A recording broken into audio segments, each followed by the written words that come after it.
Hello and welcome to the Warp Shelf. I'm Frank Duran, I'm Deshaun Vasquez. and today we're talking about Mando season 2. Um, Hello. we even though we are remote, me and Deshaun just want we pushed back this episode from our usual release of Thursday just so we could watch the final season, the season finale together. An And intentional delay for once. intentional delay, yeah, right, not just our messing up. Um i i was i was putting off most of the season until most of the season was over because I was trying to avoid spoilers. I was trying to just like watch it when I want to instead of watching it as it came out. And you're all terrible. Let's just start this podcast with you're all terrible at keeping spoilers about the Mandalorian. Like you guys, like I'm so worried about people about this final episode. How the fuck will people even like not talk about it? Like Uh Darth Maul yeah, with exactly. you being like, I was trying to avoid spoilers. Well, unfortunately for you, history won't see it that way. So we will basically have we're going to be talking spoilers here. If you Mhm. haven't watched Mando season 2, go watch it. That'll be your homework until you listen to this episode, because we're going to deep dive, because we want to get into the nitty gritty of each one of these episodes and pick out, why they were cool and why season 2 might be a better season than the first season, which, the first season took Disney Plus and made it a household name. And then you have this, and it just takes off. And now it makes a whole big Disney Star Wars universe just from this show. And you're like, oh, okay. So let's get into we'll just go episode by episode is Mhm. basically it. We're so even if you've watched part of the season, you can kind of listen to like half of these episodes to get to a point, and half of this episode to get to a You'll point. know how far you can get, Exactly. depending on how far into the season you are. So right off the bat though, we'll summarize before we get into the spoilers in the episodes. We'll summarize. Yeah, basically I think this is Dave Filoni finally being Dave Filoni is what I feel like here. Like Jon Favreau like made his Mando show, but like Dave Filoni finally like took his steps into this show and really like made it his own. Yeah, it helps that they're so buddy buddy. Yeah, exactly. That It's again that ultimate. I think we've actually brought this up before, but it's that ultimate example of networking. Like Jon Favreau was just the voice of some like random Mandalorian villain on Clone Wars, and then they became buddies. And then he showed up on like the Chef Show and stuff like that. And then I guess when the first live action Star Wars show was rolling around, they're just like, "Hey, John, you direct things. Why don't you yeah. help us out with this?" And I mean, you can listen to our summary of the first season of Mando if you haven't yet. It's one of our earlier episodes. Yeah, like, it's the second half of a two-parter episode because we did Rise of Skywalker and Mando season 1 is like a double bill. but we want to do season 2 just by itself here because I think it's worth it. I think Yeah. this is one of these pieces of media that I think will stand out as being some of 2020's best, TV. Like I think right here, Mando stands with Bly Manor as being some of the best TV of 2020. I don't know if you agree. Do you? Well, I have HBO Max, so I watch Lovecraft Country. So I just got it. I got it yesterday. I made my list of things in HBO Max. So guys, you can get off my fucking back. I can well see Deshaun. You can get off my fucking back. I got HBO Max now. I'm gonna watch Harley Quinn. I'm gonna watch every DC thing that I possibly missed. I love that they got the Ray on there. I'm like, I never got my hands on the Ray animated film, and they fucking got it here. And I'm like, that it's funny that like out of all the cool things on HBO Max, I'm sitting there being like, oh shit, they got the shit. Ray. The Ray. Yeah, it's like with this. If you didn't know from our previous podcast, I'm a weird The Ray fan. I own his entire run when they did the New 52 run. I own a bunch of the Ray books. I don't know why. He's just such a simple hero, and I just love it. I'm like, sure, yeah, shoot beams of light out of your hands. Fuck it. Who gives a shit? You know, it's kind of like the tangent. PlayStation. It's kind of like the PlayStation showcase. Me being the only one who's just like, everyone's like God of War, and I'm like, hey guys, Oddworld. There's a new Oddworld game, guys. New Oddworld. Anyone? Is anybody excited for Oddworld? So, but yeah, I'm with you. I'm down to watch Lovecraft Country. But other than that, I think Mando. Before we start to get into spoilers of each episode, basically has spawned. I mean, if you watch the Disney Investor Day, they have spawned a lot of shows that are set in the Mandalorian timeline. I love when they say that. You're like, what? You're like, what? Yeah, yes and no, because we do have a handful of those. Because I guess we like have Ahsoka and the sheriffs of High Republic. Rangers of the New Republic. That's it. Apparently, though, the Acolyte is supposed to be tied to like the High Republic. Yeah, I heard the Acolyte could be Plagueis stuff, but I don't really. It sounds like either Plagueis or like Darth Bane stuff. Hey, I'm good. You know, like, I mean, that's the number one thing I think you're gonna learn from listening to this episode of us talking about Mando is that I am not one to be like, you're giving me more Star Wars. Fuck you. You know, like, How dare you? How dare you give me more Star Wars? When they announced all these shows, I was like, bring it on. Bring it. You know, like, yeah. And I equate it to like when people felt overwhelmed about the initial Phase 3 announcement. Like, look at all these movies. Just like, well, it's not like they're dropping all of these shows simultaneously on the same day. Yeah. It's all going to be gradual. You're going to get a show here, a show there. It's not going to feel as bad. Especially because Disney Plus wants to keep you subscribed all year long. They want this is now a subscription service, you know, like is Disney had to get you in butts and seats where, you know, they had to have a movie a month, but now it's like, how do we get people to flick on Disney Plus and actually, you know, do it, you know, like, or subscribe. And I think it's so simple to be like, yeah, of course, we're going to put out a shit ton of Star Wars shows, you know, like, that's how you take down Netflix. This is how you fight with the big boys, you know, like this is the move that Netflix will be panicking about, you know, like that they're going to be looking for their, aside from universe. Yeah, and for a while, aside from like disposable entertainment, that's really all they had was Mando, some other stuff, and like documentaries and stuff. And part of that has every Disney classic. That's basically why. Yeah, but as far as like Disney new Plus content, like original to it, which is usually the big like seller for the new platform. And part of it, to be fair, is COVID. Like stuff like Falcon and the Winter Soldier got pushed back when we should have gotten it already and stuff like that. But now we're getting like WandaVision next month. So now stuff is slowly trickling in besides just Star Wars. Yeah. And I think that I think Disney Plus has kept it strong for most of the part, you know, other than Mando. They've tried to do what they could, you know, with this 2020, you know, like they tried to put out some Pixar shorts. They, you know, like they tried to do what they could.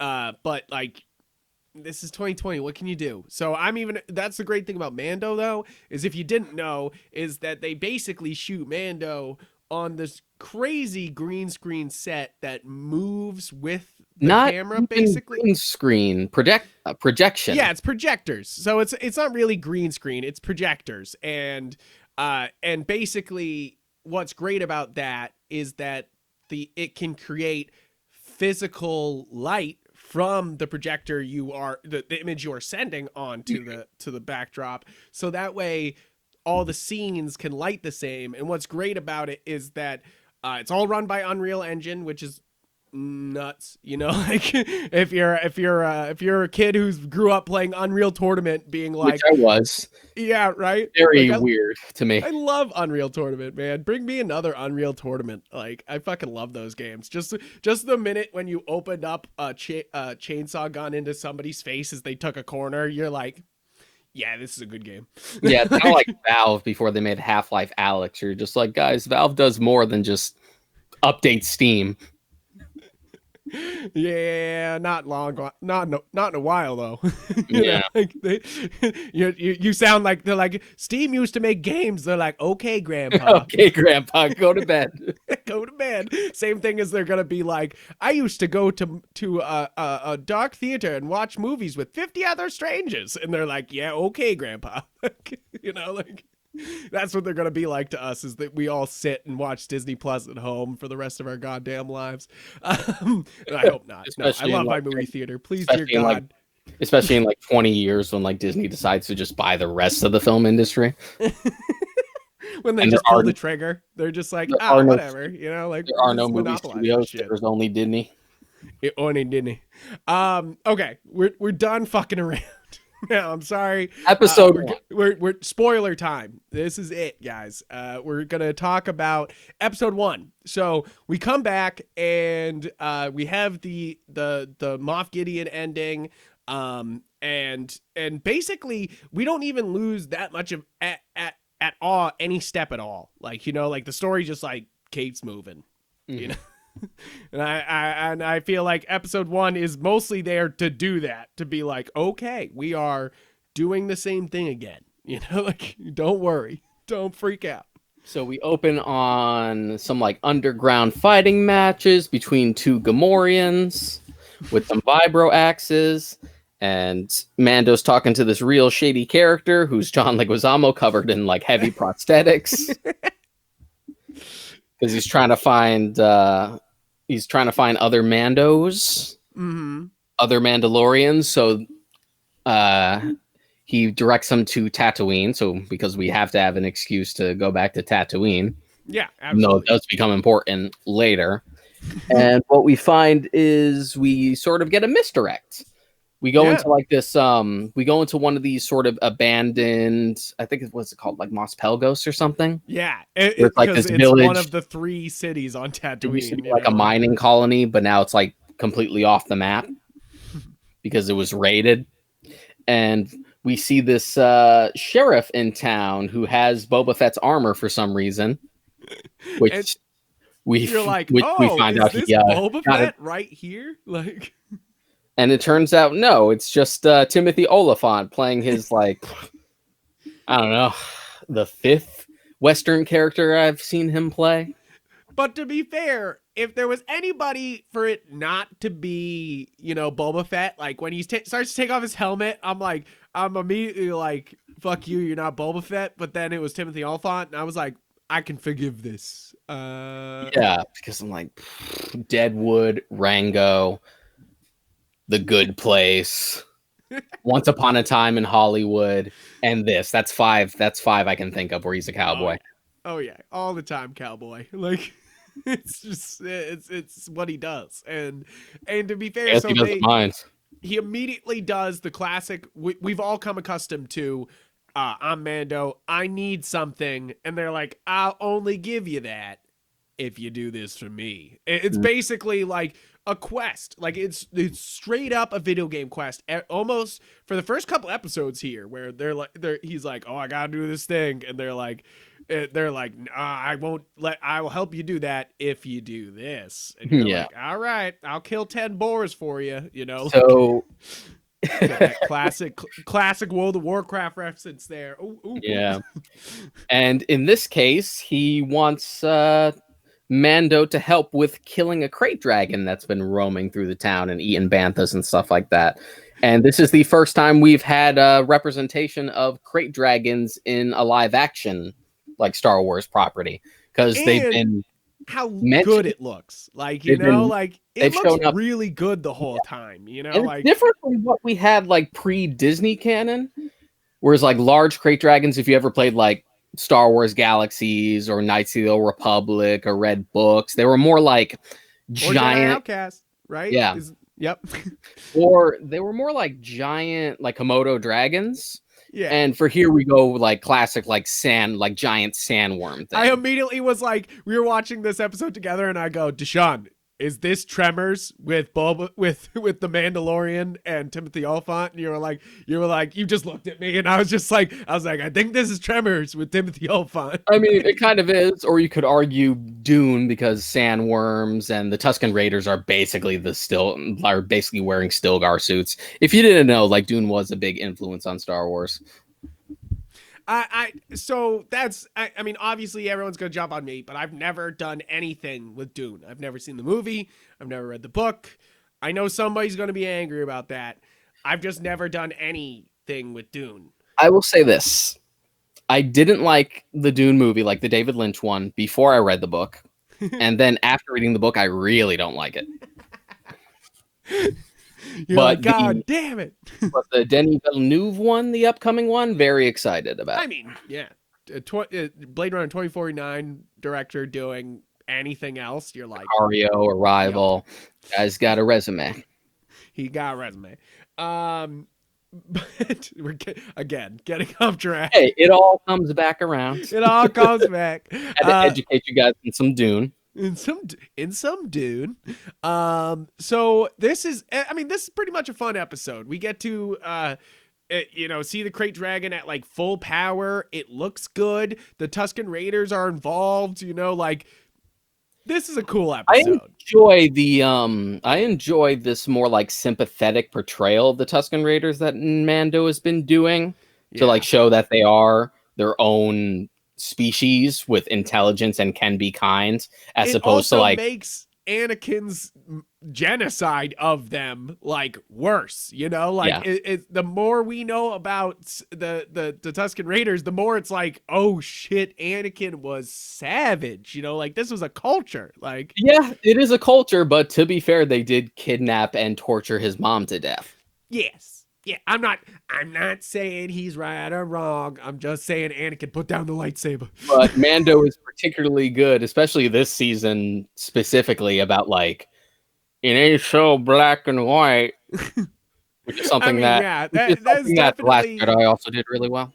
We will absolutely talk about that later, especially with the Bill Burr episode. I have a few things I want to talk about with that, because I was watching the episode being like, oh no. So for this one, as just like a big monster hunt, like it's just really fun. Yeah. It's really just Disney showing like Mando did really well for us. So we'll show you how we're gonna spend that money. Because you basically get like this huge cinematic set piece that you would expect to see in theaters, especially given that like the fucking aspect ratio like IMAXs itself. You're like, oh shit. Shit. Stuff. Like the sense of scale, the CG looks great. And as a person who's like really always loved the Krayt Dragon to the point where in my own book that I'm writing, I have a creature very much inspired by like the old canon version of the Krayt Dragons. Where like they're giant lizards. Like I've always wanted to see one represented in something besides a game. And if we haven't said that, Deshaun's been working on a novel for a little while. And get hyped for it. That's it. That's all I have to say. I'm not going to say anymore. Yeah. We won't put any pressure on anything. I'm just saying get hype. Jon Favreau directed this episode, so it's the original man coming out to do this, do this episode. Which is good because he didn't really have much time to work, at least not from a directorial perspective on the first season, mostly because he was like tied up with The Lion King. Yeah. Now, next episode turned into one of the most controversial episodes of the entire season, which is so fucking funny. It's The Passenger, episode 10. This is basically Mando's trying to get money to fix the Razor Crest, because that's like half this season is being like, wow, the Razor Crest is fucked up. The Razor Crest is straight up abused and tormented this entire season. I do not appreciate it. It is continually just like shat on. I know. I know we're skipping spoilers, but like when it no, I won't ruin it, but like when it does happen to the Razor Crest, I just like it was like that bunny meme where the girl's like watching it and she's watching the God of War clip and she's like, oh, look how cute it is, and then she gets shot in the face and she's like, like that was me when it comes down to it. You're just like, yeah. So the idea is that he needs some extra cash. So he does this. He decides to take like this transport job where he has to escort this like frog alien and her eggs to this planet, but he can't go through light speed on the Razor Crest because it could damage or destroy the eggs. So he has to fly without going into hyperspace. So that makes it a much longer trip, but also a more dangerous trip because of the New Republic, like commandos, like patrolling this part of space. So yeah, exactly. So he's helping this lizard woman get her eggs across the galaxy, and this turns into one of the most controversial things because Baby Yoda is just hungry and he just keeps eating everything. Yeah, like any second he can, he gets his hands on those eggs and he eats them, and it kind of brings a good point about Yoda's species here, is that people always thought that Yoda was hanging out in Dagobah because it was like hiding him, but really I think Yoda might have been the alpha predator of Dagobah, man. Like the apex predator of Dagobah. The apex predator, because like the way Baby Yoda just like fucking is popping these eggs and like other things like the frog last season, so Yoda was just like grabbing Minox out of the air and biting their heads off like Ozzy Osbourne style. Exactly. That's what I'm having images of, because like Baby Yoda here can fucking put them back, baby. He fucking like he's eating everything in sight. You're just like, Jesus. I sort of see why it was so controversial, but the more cynical part of me is just like, lighten the hell up. Yes, I see where you're like, oh no, it's Baby Yoda committing genocide, and you're like, and the fact that it happens like 4 times, it's such like a recurring thing throughout that entire episode. Joke. Like, you know, like that's my thing about it, is it's like obviously slapstick. Like it's so bad that he's doing it and he keeps doing it, you know? And it's also just kids not just doing what they're not supposed to repeatedly, despite you trying to get into them. Just like, stop it. But hey, makes you think about chicken eggs. makes you think about chicken eggs. Yeah, it's kind of like when people, God, always comes back to it always comes back to The Last Jedi, but it kind of reminds me when people freaked out about Luke milking that creature and drinking milk from it. It's just like, oh, that's so gross and disgusting. Just like, where do you think your milk comes from? This is just basically a big space cow. Unless you were under the impression an almond could lactate, milk comes from a specific creature. This is just a space creature. Oh my God, you're so on point about that, though. You're just like, I remember everyone being like, oh, that's gross. And you're like, what do you think the first person who got milk did? You know? Yeah, like where do you think your food comes from? I know there's like this huge disconnect because we're not all like farmers or pioneers that need to hunt our own food or like raise our own cattle. You just go to a store and buy a gallon. But where do you think your food comes from, dude? It's so true. You're just like, Jesus Christ. But I the thing about this for me is I of course, that's the joke. Like that's the funny bit about everyone getting mad about Baby Yoda committing genocide, is like that's the joke and like the problem and like why it's funny, you know, like it wouldn't be fun, you know, like if he was, you know, like it's that he doesn't know what he's doing, you know, like, and you're kind of like, so, and I mean, people always, they're like, he's 50 years old, he knows what he's doing, and you're like, he doesn't, you know, like you can tell he's got like a child's mentality, like he just does not fully comprehend all situations. Yeah, he's not understanding everybody. He definitely has like a higher intelligence, but it's also a case of just like species aging differently. He still is a child. Exactly. There's no question in my mind that he is, even though he's 50, he's a child. Like, no. Which, aging for still being basically a baby half a century later sounds like an absolute nightmare. Yeah, it's almost amazing he survived this long. You're like, Jesus Yeah. Christ. I love those memes of, oh no, well, no, I'm sorry, I'm skipping episodes. I'm skipping episodes because we're But getting beyond like the joke, yes, this beyond is the a joke. this is like a solid episode. It's definitely one of the plainer Mm-hmm. episodes, I would say. Out of all this, because the next episode does the same plot but adds the spiders, like so you're like, oh okay, yup. Like, I like think you're that's thinking of the same episode. no, that's the same episode. Sorry. Yeah. I thought it continued on to the next episode. Sorry. I'm just skipping ahead. But that's what makes this episode kind of way cooler than just like a good funny joke is that the spiders that were in Rebels, a huge part of Rebels, they brought them up like 5-6 episodes. They were all the time in there, and to finally see them in live action is great. And also on a snowy location, because weren't they based on like unused concept art from like Ralph McQuarrie's original concepts? Yes, because he was so what these original spiders were, and the reason why it was cool they were in Rebels at all is that they were a deleted scene from Empire Strikes Back. Mhm. It was part of Hoth. They like they have the whole scene of the what's it called, the Wampa? No, what's the thing in the cave? What's It's a Wampa. You had it. yeah, okay. Sometimes I question my knowledge because I know too much, so I'm just like, about Star Wars, where I'm like, that can't be right. I know, like I know, and then I'm right. My wires did cross there for like a split second, just because Wampa is like the name of the fruit in Crash. True, true, true. So they before him they had or on top of him they had the spiders, and they were going to do claymation, like kind of the spiders you see in the chess game that Chewie's always playing. It kind of looks like that spider you see there, and I think that is some of the used concept art, like the concept of that idea of the spider. They just kind of shrunk that footage down Yeah, as a chess piece.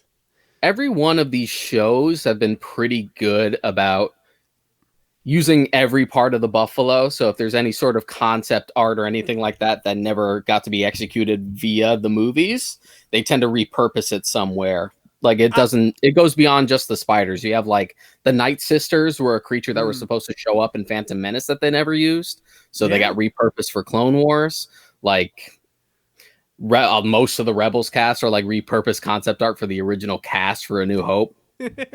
Yeah, it's one of those things that in that way it feels true, like it still feels like it's all Star Wars, like it's like we're all still using what we've always used, like, and I think that's important, like to make these shows feel authentic, like, and also make longtime fans happy, because that's really what the spiders are about, other than being like kind of scary, is to be like, longtime fans, we did it, didn't we? You see what we did here, like, and I mean that's kind of the rest of the season, is them being like, hey, longtime fans, we're finally using this shit, and you're like nice. Stuff that would have felt too forced and too soon in season 1, but also stuff they probably couldn't afford in season 1, but now they can. Yeah, but I think that's really the big thing here, is that you went from a show that maybe Disney didn't fully believe in, like they were like, no, use your own original characters, like, do your own thing. We don't know if this will work. And then like the minute it was the thing carrying Disney Plus, they were like, all right, here's all the fucking money in the world. The initial announcement on paper had me like cautiously optimistic, just like, oh, the first live action Star Wars TV show. I'm just like, well, if it's got a lot of money thrown at it, and Mando definitely did. A small thing about this episode in particular, before we move on to the next one, that I like, because this builds on this sort of like moral grayness that permeates the season, is I like the X-Wing pilots being portrayed as like total fucking narcs. Yeah. Or really, they act like deputies or sheriffs in a Western. Yeah. where it's just like, yeah, we have a job to do, and technically you should be under arrest, but we also seen that you've helped one of our boys out, so we'll let you go next time, but don't push it. Yeah, and I kind of love that. Is that it's like they're out there trying to hand out justice, but like it's not like strict, useless justice. Like just being like we're gonna hand this out no matter what. And I also love that one of the pilots is Dave Filoni. I know, right? Yeah, because he also showed up in the first season. I mean, if you're gonna cameo as anything, it could be an X-wing pilot. And then you get to wear the uniform, man. Like that's half the fun of it. And it doesn't require you to have like any big like physicality or anything. Like you don't have to like learn fight choreography. You just got to like sit in a little cockpit and just do your thing. Yeah, it's kind of like Peter Jackson being the guy biting a carrot in every one of the Hobbit in Lord of the Rings and the Hobbit. Yeah, he's also like one of the bandits that gets like shot on the boat by Legolas in Return of the King. Yeah. It's one of those things where you're like, yeah, that's how you cameo, like you could just like small little bit things. I mean, that's kind of my thing. Like if I was to cameo in my own movie, like I better get killed. I better get killed. That's what I want. It's like I want to get killed or mutilated somehow, just for people to roll their eyes like it's cute because it's director, just so they can see me get mutilated and be like, okay, that's a little better. So the director of this episode is Peyton Reed, which is the director of Ant-Man, Ant-Man 2, and a lot of comedies. Yeah, he's also due to direct Quantumania, since they just announced that as like the next Ant-Man movie. And apparently they've like tapped him to direct the MCU Fantastic Four. Really? Yeah. I mean, so I have my... So with Peyton Reed, I obviously have my problems because the man's got a record. Like he had 27 movies directed, and the thing is that he's not bad all the time. It's just inconsistent. I don't know what it is. Here's the thing about Ant-Man. Ant-Man was a miracle that it wasn't a total mess, given the behind the scenes trouble with it. Yeah. And I feel like a lot of that was carried by a really good Edgar Wright script that they had to work with. Yeah. And once I think my main problem is that Peyton Reed is like responsible for Bring It On, Grosse Point, Down with Love, The Breakup, Yes Man, like it's one of those things where you're like, this man has made some good romantic comedy, but overall just like some mediocre movies until they were like, you're taking over for Edgar Wright on Ant-Man, and then it's very much like director as hired contractor type thing, as opposed to someone with like a real voice. And I'm not talking shit on Yes Man. I want to say that out of all those movies, Bring It On and Grosse Point and Yes Man are solid. I'm not saying they're bad. I'm just saying like The Breakup is a terrible movie, and so is Down with Love. And you're just kind of like, like, you're just like, okay. But Yes Man's, I love that movie, but that's not, that's here or there. And I think that Ant-Man could have been better, and Ant-Man versus Wasp is unwatchable. So, that's why I don't exactly like Peyton Reed, but he kind of redeems himself with this whole season here. Like I got to give it to him. I mean, to be fair, like directing TV always functions a little differently than directing a film. Like TV is a lot more set in stone, and it's a lot more by the book as far as the scripts are concerned. Yeah. So that's really a case of like director is like hired contractor to just execute it and get it done. Exactly. Bring their own flavor to it. Like is basically it. And he definitely brings it with The Passenger. I think it's, it's like, it was a controversial episode, but it was one of the funniest that we've had, I'll give him that. And then he directs the final episode, which we'll get to. So, and that, in my eyes, that's the best thing he's ever fucking done in his life. Like that's that unquestionably. I mean, even if I had made like the shittiest movies in the world, I would be proud of that episode, just given what happens, even if I had nothing to do with the creative decisions. Just Are like, you hey, saying I if was you there. made Jersey Girl, you would still be proud of making of this thing? No, I'm just kidding. Yes, of course. I'm sure Kevin Absolutely. Smith would love to fucking direct. Even if I had like no say in the creative direction, like the creative decisions, you'd be like, well, I was there. I I was fucking there. did it. I was there. I was there. Moving on to what I think starts, because I believe the start of the season is very much like, hey, it's Mando. He's still doing side quests, and then this next episode, Chapter 11, the Harris, is where you start to feel that they are bringing the plot to Mandalorian. You know, like that finally it is no longer just like finding the Mandalorians or bringing a Baby Yoda someplace. It's like, here's everything, you know, like, and they start it right here, you know, like with the Harris, because basically Dave Filoni's like, hey, time to bring Bo-Katan into the universe, and everyone in the entire world's like, yeah, like I was.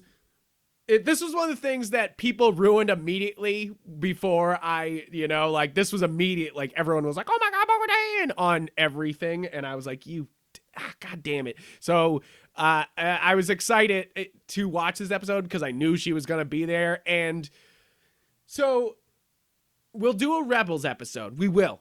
Guys, Yeah.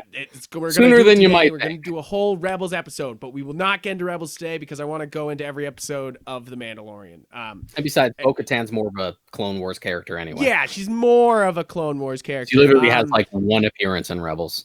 Yes. So, I mean, and you knew she was coming, you know, like, because they brought out the Darksaber, and you're like, why does that motherfucker have the Darksaber and not Bo-Katan? You're like, wait, hold on. And I love this episode. I think this episode, first off, this is directed by Bryce Dallas Howard, Ron Howard's daughter, and you know her from Jurassic World trilogy, and which I can't believe is a thing. You're like, okay.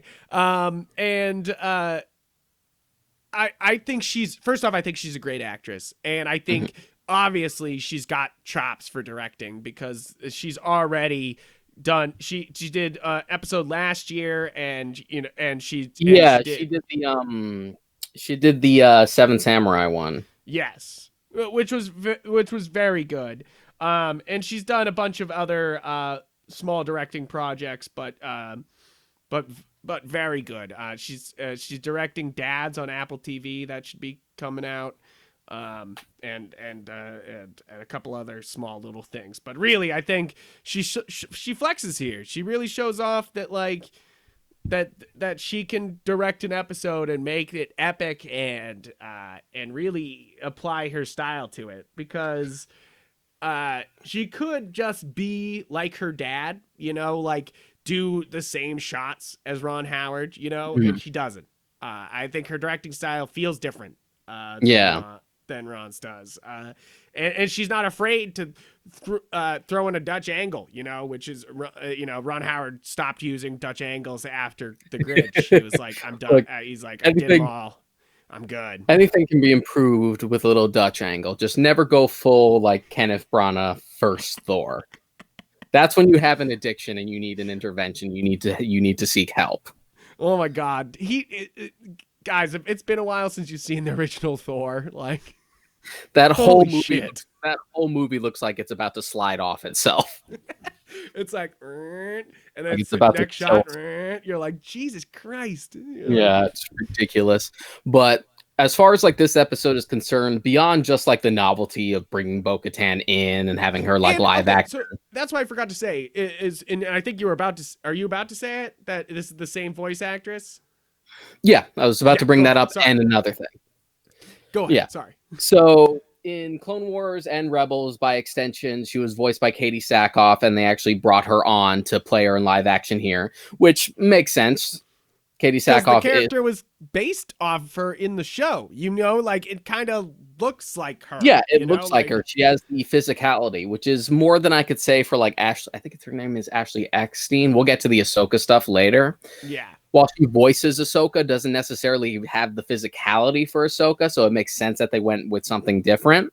Yeah. But with Katie Sackhoff, you're like, yeah, why not? It's pretty 1-to-1. Just get her in the costume. And really, that's what it feels like, is that they put her in the costume, and then you could put literally the frame of the animation and her right next to it, and every time she's on screen, it looks like she's just pulled from the comic and slapped right there. Yeah. I mean, pulled from the show and slapped right there. And I'm sure like Battlestar Galactica fans are at least happy to see her in something else like sci-fi related after that show like ended years ago. Yeah, but I'm sure. As far as even beyond like the novelty, and it is really good because it was always Filoni's like intention to be like, oh, these characters just because they're in the cartoon doesn't not make them legitimate Star Wars character. It's all the same universe.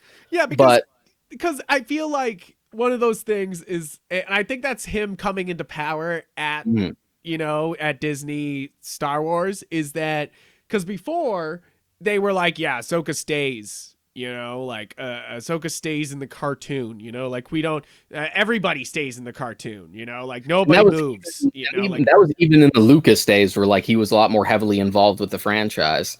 Yeah. But Filoni had always said like a dream of his was like not to limit characters like that to just animation, because they shouldn't just be animated characters. They should just be considered Star Wars characters in general. Exactly. So this whole season is really just making that come to fruition.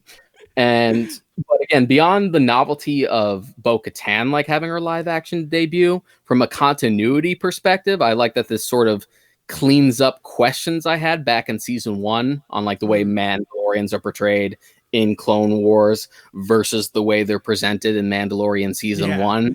Like the Kree, the never taking your helmet off thing. If you watch Clone Wars, immediately thinks like, well, that's not really a thing, at least not just constantly coming into scenes and taking their helmets off, and you're like but then the idea that like, oh, you're from a specific sort of faction of the Mandalorians, you're kind of the outcasts. Yeah, I would say almost they're more orthodox, like it's I know they're the Death Watch, so they're like they're supposedly really like orthodox, like that they're like, we are sticking to Mandalorian traditions, like purists. And it's again more bringing the whole universe together, like it's more just like, hey, Death Watch was a big thing in Clone Wars, and look, like look what we did, look at the remnants of it now. Exactly. And it also adds to the greatness of it. It's like you always were like the Death Watch is the bad guys, and then we've been rooting for Mando this whole time, and he's like, they're like, you're Death Watch, and you're like Mando's what? like you're like wait a minute, like you're like what? just like the ignorant audacity for Mando to speak to Bo-Katan and say you are no real Mandalorian. Just like, Mando, do you know who you're talking to right now? You're just like, oh shit. It also works that this episode still plays, even if you have no context for Clone Wars. It doesn't alienate any new viewers, which I definitely have like proof of because I do watch Mando with my brother, who hasn't seen Clone Wars and probably never will. And I know a lot of people are watching it for the first time and just thinking like, oh wow, look, different Mandalorians, and then they're like, wow, look, a different Jedi, like. With Ahsoka, they're just like, wow, cool, like instead of being like, oh fuck, they back, like instead of all the fans sitting here in the corner going, like validation. And that's really, like basically they marvelized Star Wars with this Mandalorian season 2, where they're like, hey, you can watch any of these Marvel movies and you'll like them, but if you're a big fan, you might like this a lot more. Like they're actually like, it's like they're actually beating Marvel to the punch in that respect. Because think about like the Netflix series, which like take place in the same universe technically, but they never get addressed outside of their own shows. Now we're starting to move in that direction with like all the Disney Plus original stuff, but there's no, it's not as separated or like segmented as it used to be. I think this episode's great. It's of course they take down a whole like a ship. It's great. I love this episode. Moving on to the next episode, the Siege, chapter 12. This is, the description's great. The Mandalorian rejoins old allies for a new mission. You're like, that's vague as fuck. A lot of the descriptions are very vague. They're very so conscious vague. of that. Well, at least they are for the descriptions, and they are for maybe like a few hours after the episode's aired, and then after that, even Disney just like, here's a character poster. Who gives a fuck? You should have seen it already. Who gives a shit? I know. I'm kind of worried that the last post. No, we'll talk about it later. But they have one more poster to release, and I bet in like 3 days it's going to be who you think it is, and we're all and everyone's and it's just gonna ruin it for everybody who hasn't caught up. Yeah, or it'll make them super fucking hyped to watch the episodes. Of course. I think this will teach you a harsh lesson for next time, for you especially. Seriously. I mean, I felt bad. No, even Disney Plus is like, you've had 3 days to watch this, you lazy piece of shit, and then they just like spoil it. Because I was gonna do it anyway because the internet doesn't care. The internet just really doesn't care. And but I do. It's even worse from from the actual corporation, you know, for them to like spoil it, you know, after 3 days. You're like, Jesus Christ. And while most of my friends haven't really seen it, but the few friends who have, I do have a few loudmouths who have no fucking filter for stuff like that, who just can't help but to just blurt it out. So just as a precaution, I made sure to like try and watch the episode. If not on the day, then at least for the next day, if my brother wanted to like wait for him to like, so we could watch it together. But even then it'd be like, all right, I guess I'm not going on Twitter today or tomorrow. So moving to get away from spoilers, this episode is directed by Carl Weathers. Of course, he plays Grief Karga, his Mando's buddy from their first season. And it's Carl Weathers, you know, like you're like, hell yeah. I guess Carl Weathers got sick of dyeing his beard like he did in the first season. Right? He's just like, nah, fuck it. He's like,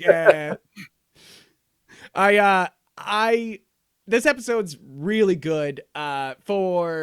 It kind of opens up the plot a little bit more with being like, what are they using Baby Yoda for? You know, like you kind of find out that because the whole plot of this is that they go back to Tatooine. They find out that there's not even Tatooine. It's the other planet. That's like the volcanic planet. I forget what it's called.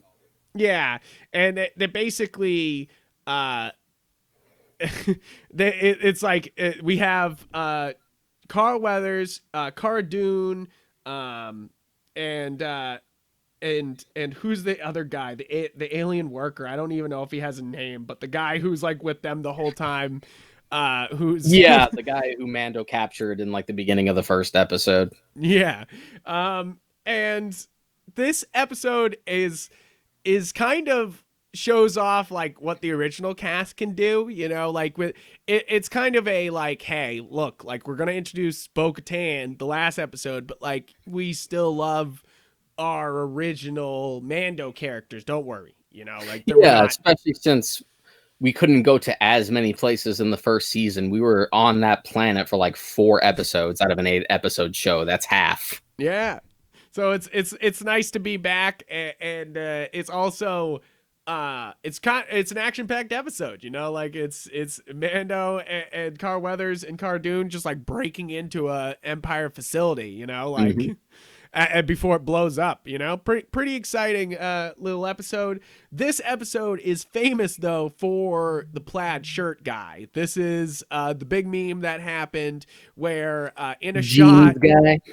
Yeah, in a shot you can see part of a crew member during a fight scene, and a week later they did remove it, so it's kind of like how Game of Thrones had the cup in the final season, where they just a week later just like remove the cup digitally, you know. And you're just I did love all the jokes about it. Like people making photoshops of like those really old Star Wars action figures where it's just like jeans guy, where like half of his body is cut off like in the plastic. You just see like a pant leg. My favorite was people like trying to hunt down who he was. They're like, here's the watch. Like somebody was like, this is how expensive his outfit is, like, and you're just like, Jesus, leave this man alone.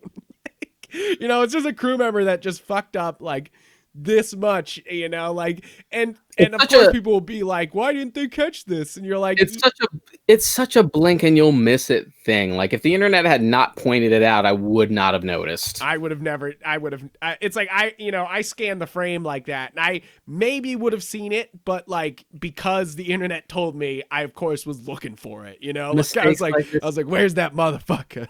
Mistakes. The minute it was the three of them shooting the guns next to each other, I was like, there he is. Like I was like, I found him.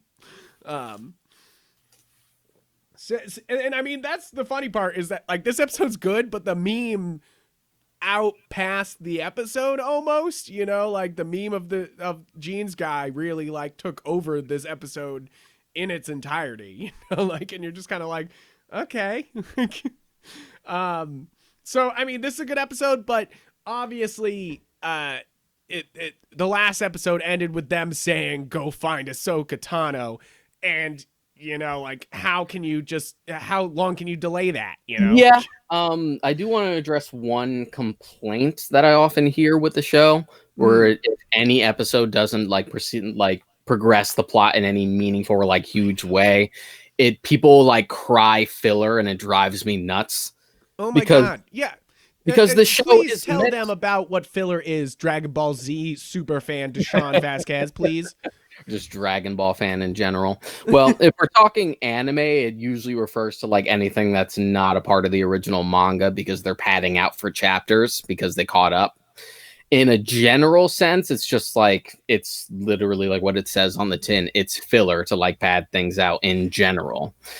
But the thing about complaining and like calling it filler in Mando is that Mando's a show that's trying to invoke like old Western style storytelling where it's literally the man with no name. He wanders into a situation and he has to help some random strangers out. That's the entire point. It's an episodic thing. And then occasionally you get like nuggets and tidbits that progress like an ongoing through line. Mm-hmm. And it's kind of one of those things where you're kind of like, guys, it can't be filler if that's the show, like, yeah. You're like, it's, like it's not filler if that's what the plot is, like, you're just kind of like, especially because, like I said, this reveals what they were actually using Baby Yoda for, because this entire time you think that they're just trying to get Baby Yoda, but really they're trying to get his blood to figure out how to put force powers into soldiers, and not only that, but the episode also sets up like the status quo change for Kara later. Yeah, because she is given a ranger badge during this episode and basically promoted. She has a one-on-one conversation with that same X-Wing pilot from the other episode that let Mando go. And they have a conversation where like she's actually from Alderaan. So when the Death Star blew that sucker up, she pretty much like lost everyone she knew and loved. I lost my shit at that line though. It's like, I love this episode, but that line, I lost my shit because he goes, "Oh, you were from Alderaan? Did you lose anybody?" You're like, yes, the entire fucking planet. Hey, like the entire planet's gone. Yes, fair, of course she lost somebody. To be fair, we travel through planets like they're cities, so they could have been off-world. It's just one of those things where you're just like, oh, no, you just blew up my whole neighborhood. Nah, it's fine. I didn't lose anybody I knew, Like, you're just like, no, of course she knew people. Like, it's a whole fucking planet. This isn't like one terrorist attack. This is like the entire thing's gone. But you got to remember that like Star Wars planets is a very arbitrary thing if you actually really think about it in terms of scale. And we're actually getting better about that now. Yeah. It's just one of those things where, like, there's even a line in the first season where Cara Dune, when she first meets Mando, is just like, I'm trying to be on this planet to hide here, so there ain't no room for you. There's no room for both of us on this planet. And you're like, this is an entire fucking planet. Yeah, but again, this is Star Wars, where, like, another planet might as well just be another town. Yeah. But yeah, it's just one of those things that they keep like they do a more dramatic scene of this where they talk about it, where and like the Empire guys really egging her on about Yeah. Alderaan, and I love that scene. I love that scene. This scene though just made me laugh, just being like, did you lose anybody at Alderaan? You're like, what? You know, like, of course she did. You know, like, there's just no fucking way you wouldn't know anybody on the planet you were from. You know, like, there's just fucking no way. I know that what you're saying, Deshaun, but like, come on. No, I get it. I mean, it is kind of the equivalent of the of like, just like, hey, I knew you lived in New York in '01, and I knew your parents like to fly a lot. Did you lose anyone? Yeah. You're like, It'd be like, oh, you lived in Miyazaki? Oh, cool. Did you lose anybody in the nuclear bomb? You're like, yes, everybody. Just like, did you just say Miyazaki instead of No, Nagasaki? Nagasaki. Yes, I meant to say Nagasaki. I'm sorry. We bombed that's Miyazaki, offensive. guys. Studio Ghibli is over. I'm sorry about that. I did not mean. I'm terrible. Moving on. So this, everyone knows this is the episode that everyone's been waiting for. You know, like, it's literally called The Jedi. Everyone knows this entire season that that's what the title of this episode was. And oh man, I was so hyped for this episode. I was like, give me Ahsoka Tano, give me Ahsoka Tano. And of course, it's one of those things that people spoiled it almost immediately. People were posting pictures because they had complaints. People fucking were complaining about this. And again, people were complaining about that Ahsoka doesn't have as long tendrils. Her tendrils don't come all the way down like they did at the end of Rebels. So I'm upset. The tops are also not as like tall because that implies like that race. That's how they grow and get older. Yeah. But guys, it's just a practical thing because if she has this huge thing on her fucking head, it's going to be a lot harder to do some fight choreography. Yeah. And it's one of those things that like,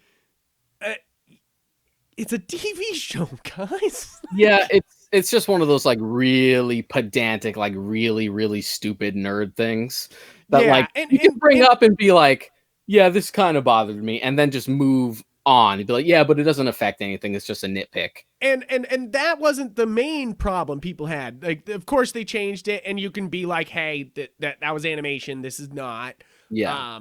But there was wrinkles in Ahsoka's tendrils, and guys, it's makeup. It's for show. For show. I'm gonna blow made your in 2020. Guys. Like, you know, like in a backlot, like not with all the resources that they always had. They had to like fucking shoot around a pandemic to make this happen. Look, I'm gonna blow your mind, guys. Next time you watch Phantom Menace, which you shouldn't, but just in case you are, or if next time you're traveling down that path, or if you're just watching the Obi-Wan and Maul and Qui-Gon fight because everyone loves that fight so goddamn much, look at Maul's head. Like real close. You can literally see the plaster that's like attaching his spikes to his head. Exactly. And that's I saw a meme where they were like, Star Wars has the best villains. The villains you love to hate, the villains you have to hate, and the villains that are too epic to hate. And they put Darth Maul, and you're like, yeah, that's your epic guy. The guy that has the terrible makeup on his fucking head, you know, like terrible makeup. You can see like the spirit gum that's keeping it on his like on the top of his brow. It's just one of those things where you're like, guys, this is a sci-fi show. Watch some fucking Star Trek, then come talk to me. I've seen some weird nose designs just because. Like, shut the fuck up about some wrinkles in a tendril. Like, come on. Like there's some weird and like Star Trek is known for having great makeup, but then there's like DS9 era. They were just kind of like, that's a different alien. He's got a different nose, and like same thing. They kind of went full circle, just like the original show. They're just like they got elf ears, different race. They got bumpy head. That's a race. That's a different race. And that's really the thing is like, I am always happy when Mandalorian has great effects, but I'm not fucking sitting there being like, this show should have the same budget as Rise of the Skywalker. Like, you know, like I mean, first off, Rise of Skywalker, big waste of money. But no, I'm just kidding. It's not a huge waste of money. JJ, you don't have to answer, like, you didn't have to back everything up, but go listen to that episode of Rise of Skywalker, then you'll know what we're feeling. But but like, I know that and everyone should, that this TV show, it does not have the money of these movies. It may have a lot of fucking money for a TV show, but like it's still a lot of fucking money, but that doesn't mean shit, you know, like that. It's like, you're still dealing with a lot of different things that are a lot different than when you're working on a movie where it's like, you built the props department, or you like buy a prop like house to like come and work on your movie. For a TV show, it's just like, hey, we either, if you don't have an in-house one, you have to be like, hey guys, we need this one thing from this prop house, and they'll be like, okay, here you go, and they'll pump it out to you. But like, most of the time you don't like own or like make sure that these guys are making these effects. It's like, I'm sure they do. I'm sure Disney has a prop house that they use constantly. It's just such a needless nitpick. I don't see anyone complaining that the Stormtrooper outfits still look like cheap plastic 40 years after A New Hope came out. Exactly. Other than that, I think this is, other than the last episode, this is, I mean, that's the thing. This episode, the next 4 episodes. Let's actually get into the episode, because we mostly just talked about people bitching about it. Yeah, okay, so let's get into the, but before we do, the next 4 episodes are pretty much the best thing that Disney has done with Star Wars. I'm not saying it's better than Clone Wars, but it's pretty much like right there with like the last season of Clone Wars and like all. What? Say again? Except for. Yeah, and Last Jedi. It's like, that's the thing, is like, doesn't everybody understand? I know, guys, if you're watching this, you probably don't like Last Jedi, but don't you understand that Last Jedi, you can feel it in all these episodes. Like, you can feel it in Mandalorian, that like same attitude that went into Last Jedi is here. You know, like that, like we are progressing Star Wars here, instead of, I'm going to answer some questions that loop in on itself and fucking eats itself, and I'm going to bring Palpatine back. You're like, no. Innovation scary. And that's the thing, is that this is a show that is innovating and moving the Star Wars universe forward like The Last Jedi did. And I think it's a mentality, instead of just being like, oh, we're going to do this Star Wars stuff that you love, but we're not going to move it forward. We're just going to, like, you know, show you this stuff and have fun with it. It's like, this is a Mandalorian. The reason why this season goes the distance and why this show is different is that they are taking these things and actually moving everything forward. Like, all of Star Wars is moving forward because of this show. And I think that that's important. Yeah, absolutely. Now, on to this actual like meat of this episode. Yes. Go ahead. Beyond just Ahsoka, because again, this show is pretty good about going beyond just the novelty of like the fan service. This episode works because Star Wars has multiple influences. Everyone knows that it's like inspired by Westerns, old samurai films, much like the Seven Samurai, like inspired episode from last season. This is when we really dial up like the old samurai movie feel of it. Oh my god, even like mirroring shots, you know, like it's like some of the shots are the same from, you know it, what's the movie where she's walking up to him and she's got the blade neck down and it's just her and there's all the people in front of her. That is directly, I want to say it's Seven Samurai, but it might be Yo Jambo. Or the Hidden Fortress. Yeah. Yes. It's one of those things where it's so many like influences that you're just like, yeah. It's one of those things that as a film student, you see it and you're immediately like, Dave Filoni, you bastard. You know, like you're like, yeah, get it. Like, because that's the great thing about this episode also, is that not only is it like, hey, Ahsoka's back, they're like, hey, the guy who loves Ahsoka's back to direct this episode. And you're like, yeah, he wrote and directed this episode, because I mean, it would have sort of a disservice if he wasn't able to. Mm. Like, oh, your literal baby is finally brought to a live action project, and you're not going to write and direct this one. Yeah, right. You're like, wait, hold on. But also, I think this shows a lot more prowess for Dave Filoni as like a live action director than his episode from last season did. Yes. I think that's because this is an epic episode. This is basically the last episode is called The Siege, but like this is more of a siege here. Yeah. You know, like this is like, I know they broke into and they got through a fort in the last one, but this is like, you know, like it's only the two of them and they're going against an entire warlord on this planet. You know, like you're just like, Jesus. This is also a great little thing because they introduce this villain and it immediately works. You know, like there's a lot of like things they, you know, a show could do to introduce a local villain and it like doesn't work. And you're just kind of like, okay, another bad guy. But like this works. I feel like you're like, oh shit, she's got the, I'm going to say vibranium, but it's the, Berserker, Beskar staff. And think of it which like means she can fight against lightsabers. and so that was a big surprise. Yeah. Because I definitely don't remember that in anything old canon wise. I don't even, to be honest, in the old expanded universe ever really remember like Beskar being a thing. Yeah. The way I remembered it, like the strongest metal in the Star Wars universe was Durasteel.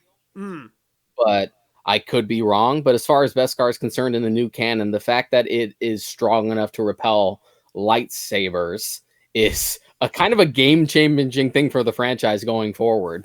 Yeah, it's one of those things that in Clone Wars and with the Darksaber stuff, you immediately go like, well, the Mandalorians, they might not be able to stop a lightsaber, but they can, you know, they have a Darksaber, or at least one of them has a Darksaber enough to fight them back, you know, like, and maybe they'll like, you know, just, it's like all about hand-to-hand combat. But then once you introduce a spear that can fight them, you know, it turns into a sword fight, you know, like this is not like no longer just a beat you with my fists type of thing. It's like on the same level as the Jedi, you know, like in sort of a way. So like a lightsaber is no longer just an immediate win button. Yeah. Which is nice. Mean, in a lot of games it is, but you know, it's good to like have this. Yeah, the closest thing you would have that could match up to it was like vibroblades from the games, and that's mostly to balance the game. Yes, exactly. This is, I mean, the directing's fantastic. The addition of Ahsoka's great, but not only that, she reveals everything about, and we learn Grogu's past. Grogu is Baby Yoda's name or the child's name. We've been just calling him the child or Baby Yoda, which is obviously not his real name. So it's good to like have a real name, but I'm not calling him that. I'm just gonna call him the child. I'm sorry, guys. I'm just gonna call him Baby Yoda. I'll call him Grogu, but it's just gonna be one of those things where it's gonna. I feel like the very next episode really tried to hit people over the head with it. Because the episode opens with like him saying his name like a million times to like gauge a reaction. With him being like Grogu and him reacting to it. Like that's cute. For people to be like, this is his name. Stop calling him fucking Baby Yoda. But I think it's one of those things where like one, old habits die hard. And to be fair, we know Mando's name too, but we're still gonna call him Mando, not Din. Yeah, right. Nobody's calling him Din. Like that's. I feel like they didn't learn that lesson from that. Nobody, when they learned his name last season, no one was like, oh yes, Din. Everyone was like, oh yes, Mando. Like no one even fucking like thought about calling him something different, you know, like, so they should have known that giving Baby Yoda a name would not change the public's perception of him. It's kind of like the man with no name. He has a different actual name in all three of the movies. He's Joe and Blondie, but you're still gonna call him the man with no name. Yeah, exactly. You gotta. Not so. This episode's also cool because you get to see Ahsoka Tano and Mando work together to take this whole thing down, and it's just badass. It's a badass episode. I love the like final standoff that Ahsoka has with the Warlord because it's not overly flashy. Like I sort of fall somewhere in the middle where I don't mind like the flippy dippy bullshit that like the prequels and the Clone Wars do. Like I don't Yeah. mind that. It's real anime-ish, so I'm like I'm no stranger to that. Yeah. But there is definitely room for more calculated, just like straightforward, like blunt fights, which to be fair, the sequel trilogy was pretty good about. Yeah. And here it's like really emphasized where it's not really about like the flashy aspect of it, but it's all about like an old like samurai standoff where it's all about precise movements and And every this act. definitely feels like it. It's the it's also that wide Kill Bill shot that they do where it's like it's really wide and then it starts to slide over and it's the two fighters facing each other, which I know is a reference to other samurai films, but obviously the pop culture reference right off the top of your head is Kill Bill. Let's call it the layman term. Yes, if we're going with layman's terms.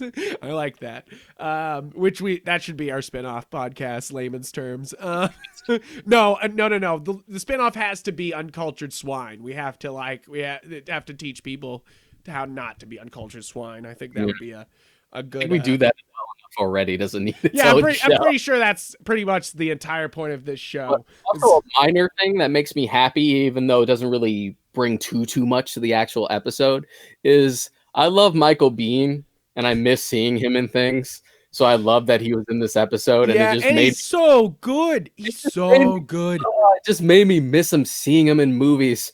I was just like, shit, I haven't seen you since Planet Terror. Yeah. Like, and I mean, this is the man who was in the original fucking Terminator. He's in Aliens. He's in The Rock. You know, like this is an action man. You know, he needs his fucking. It really makes me clamor for that like unmade Neil Blomkamp like Aliens sequel that we were gonna get. But we gotta get stuck with Ridley Scott's bullshit instead. Yep. You're like, and I mean, and we still don't have Neil Blomkamp's Halo. It's one of those things where you're like, Neil, do you ever make anything, or do you just constantly get thrown from project to project? I don't know. Maybe I don't know. You could ask Guillermo del Toro about that.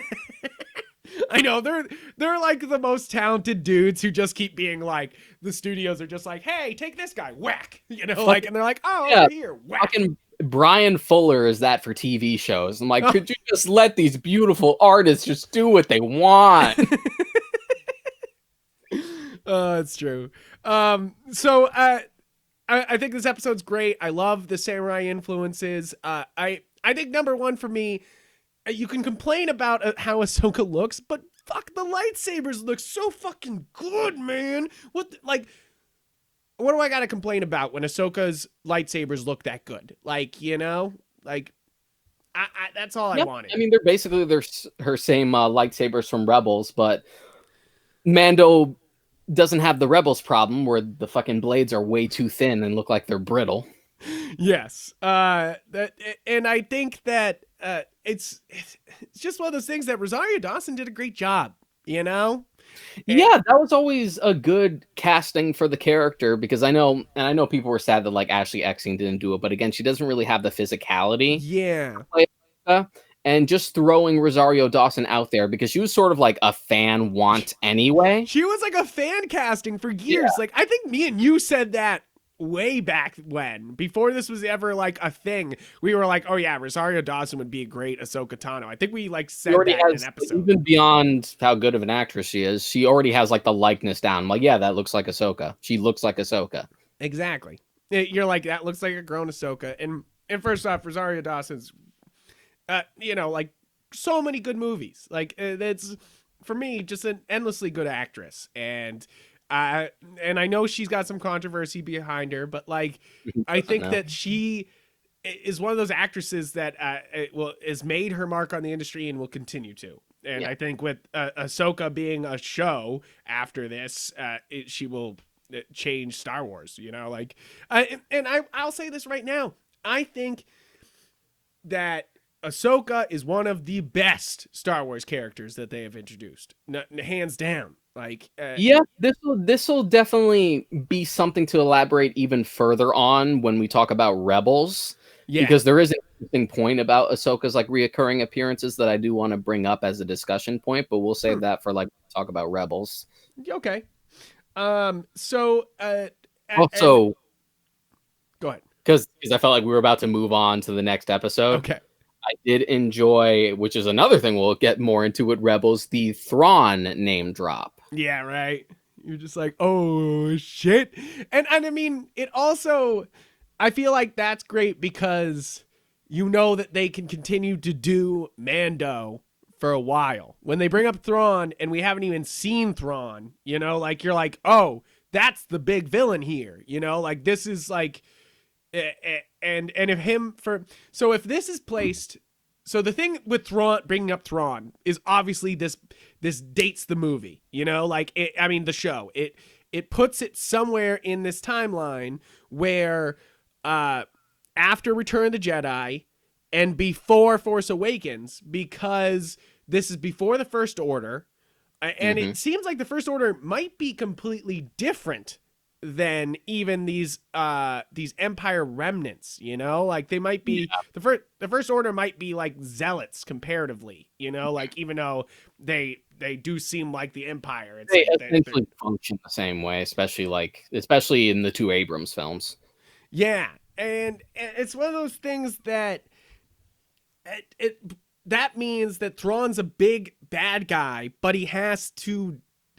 I think he has to die before the events of Force Awakens happens, or he's just in charge of the Empire remnant. I don't, you know, like that's what's because he's obviously got to be in charge. That's my thing here. It's like Thrawn's got to be Either that or he has his own like separate new faction, just given the way Rebels ends, and this is definitely after that point. But this is all just speculation at that point. At this point. And it almost seems like, just given the way it's introduced, especially since Ahsoka is looking for him specifically, that he'll probably be more of an Ahsoka show thing than he might be for Mando. Yeah, true.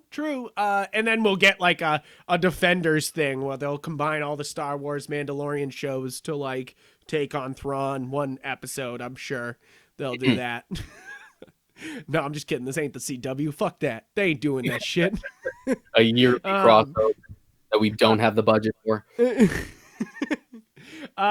So moving on though, to the, I mean, I was saying the last episode was one of my favorites of the season, but I got a fucking hard on for this episode, man. I love it. And the next two episodes, and it's strictly because of the directors here. Like, fuck yeah, Mando fucking spent the money, man. They were like, they brought my man, my fucking one of my favorite director. Like, I know I talked about Christopher Nolan. He's like, you know, he's up there. But the man who speaks to me the most, other than Edgar Wright, is Robert Rodriguez.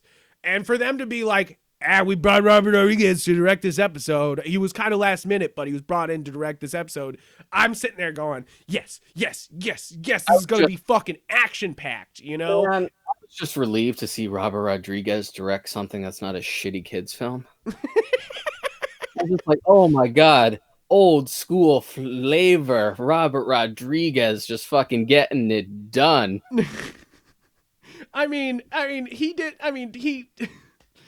You got to be fair to him, to be fair. He has not directed a kid thing since Spy Kids 4D in 2011. Yeah, but he also has Can Be Hero shit. No, that's brand new. That's just now. That's just this year. That hasn't even come out yet, so you can't fucking say that. Sin City 2, which wasn't very good. Yeah, Sin City 2's bad. Machete Kills, though, fun. Right. And then he has the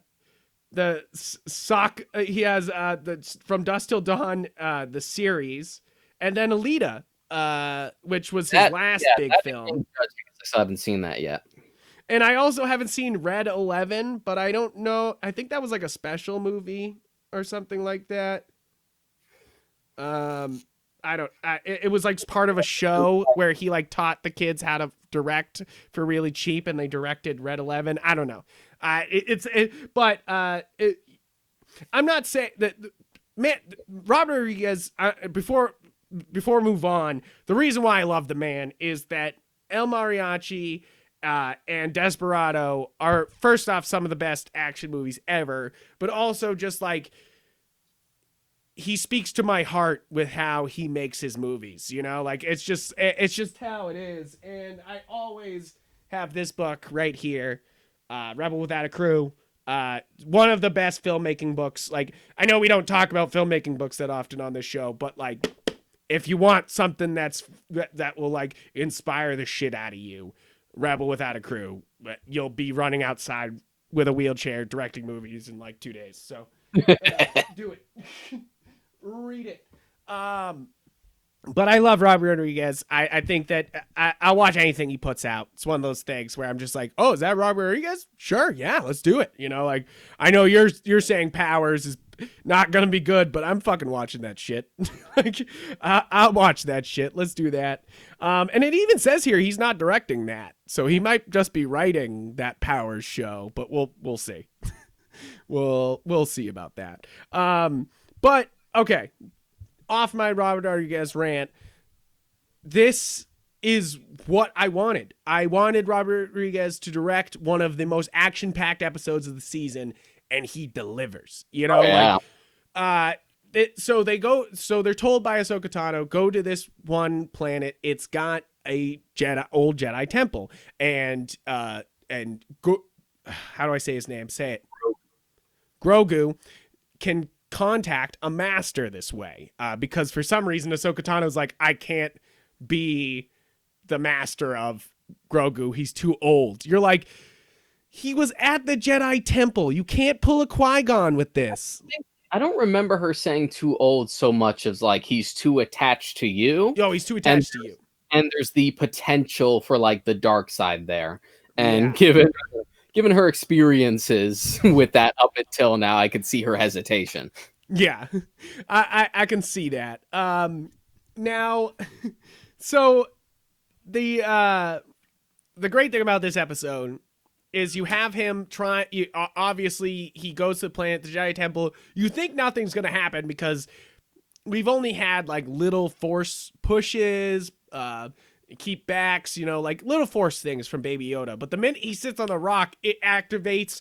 There's a blue light to the sky, like it's a fucking 2011 action film, and he basically is like communicating and reaching out, and Mando has to protect him this whole time because he keeps trying to reach him and he can't, and it goes bad because somebody you've been waiting a long time for to show up. And I mean this. I mean, like, this is like from the like Return of the Jedi. People have been like, give me this man live action again, you know, like, and they give you Boba Fett. But he's out of armor at first. He's running around with Fennec Shand from first season, who's the assassin played by Mulan herself, Ming Na Wen, and thank you. I'm sorry. You know that Deshaun's better at pronouncing names. I shouldn't even try.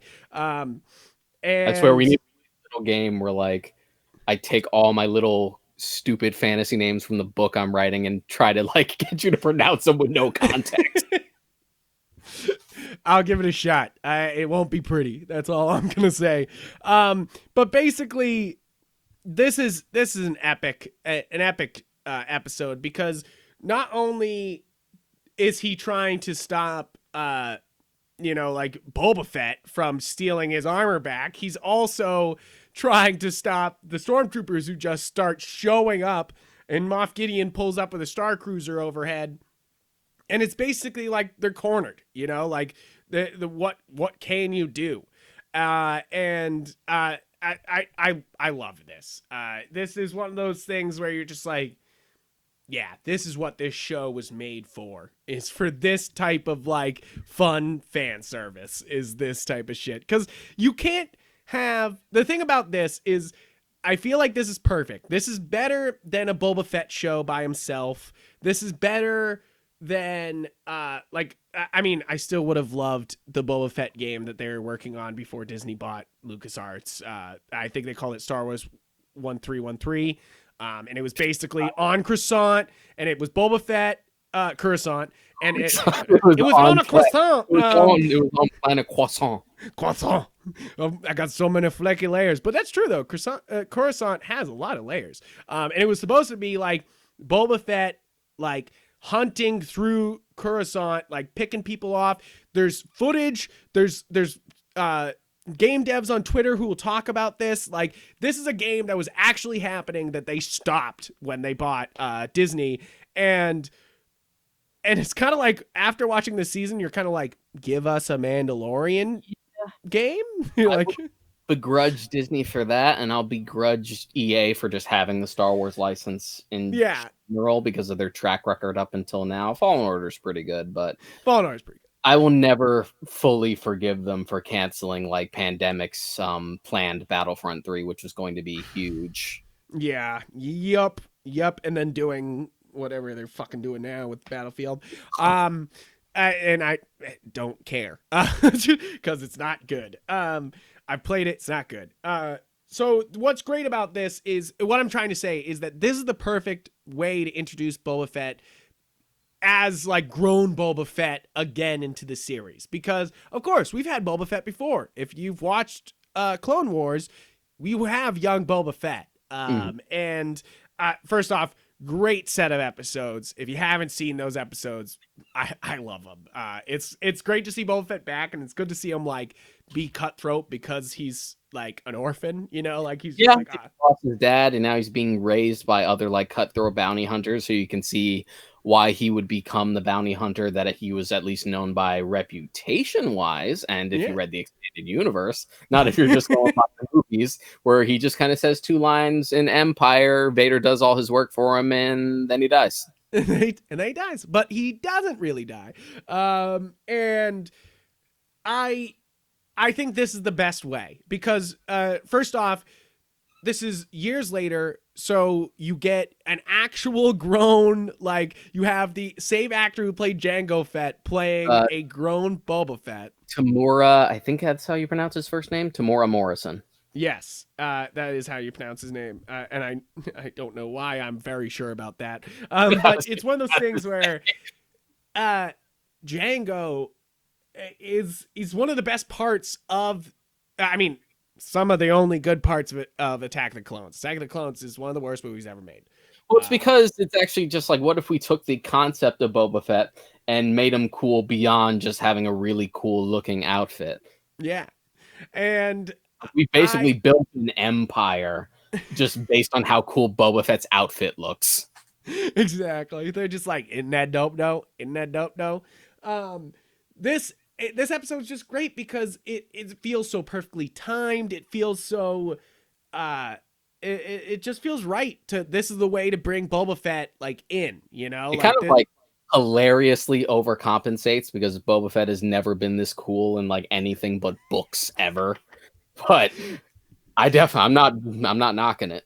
No, I ain't knocking it. This is a dope episode. First off, you have unmasked like old ancient Boba Fett, you know, like he's dressed as like a monk almost, like handing out some monk, ass. He's like rocking a Tusken Raider gun. I always forget what they're called. Yeah, and he's just in classic like Robert Rodriguez form is really good at shooting these like physical action scenes, and that's what really I think drives this episode in just being not just another like pew pew pew pew pew pew pew episode. As a club and he's knocking stormtroopers' helmets and cracking them through and breaking them, you're like, oh shit. And I think that it's an epic episode, and then it's cool when they do the little flip, like, you know, like he's fighting on, like it's basically like at first they're like fighting each other, and then they're like, hey, I'll give you the armor if you help me protect my child, like, you know, like, and Boba Fett's like, of course, you know, like he's just like, sure, why not? I'll be indebted to you forever. Let's do this. And then they basically all fight the stormtroopers together, and it's epic. It's just like, it's one of those things where you're like, as a fan, when Mando first came out, you were like, so it's not Boba Fett. So we're going to learn about, you know, like if you didn't watch anything about Mandalorians before, if you didn't watch Clone Wars and you didn't know anything about Mandalorians, you'd be like, okay, so the guy from Boba, like Boba Fett, like that would be the only thing you knew. And then for him to actually come in is just, it's epic. Like, and then stick around. I think that's the best part here is that I thought this was going to be like, hey, Boba Fett's here and he's gone, but they were like, no, Boba Fett's sticking around and he's here every episode now. And you're like, to be honest, like Boba Fett was always sort of going to be a hard sell for me. Yeah. Because I'm one of those guys who are just like, you're not going to try and sell me just because you like a dude's outfit and you guys have made up stories about him. It's sort of the same thing with Darth Maul, like pre-Clone Wars. Just like, you guys just like him because he looks cool and he has a double-bladed lightsaber. That's it. There's nothing You're else. Like, we know nothing else other than he's an apprentice. You're like, that's all you know. Like, it's literally it. So, and plus, Boba Fett, to me, on paper for The Mandalorian, just seemed too easy because I felt like we sort of made up for having like a Boba Fett type character, but he's not Boba Fett, so we could just kind of go in our own direction. Yeah. So I was initially skeptical of the idea, but they sold it for me. Yeah, they definitely sold it. And it's one of those things that I know you're not a big Boba Fett fan, but like me and my brother were big Boba Fett fans. Like his original license plate we had was Slave One, and like it's one of those things that like we've always loved Slave One, and we've loved like the concept of Boba Fett and the Fetts, and I was so happy.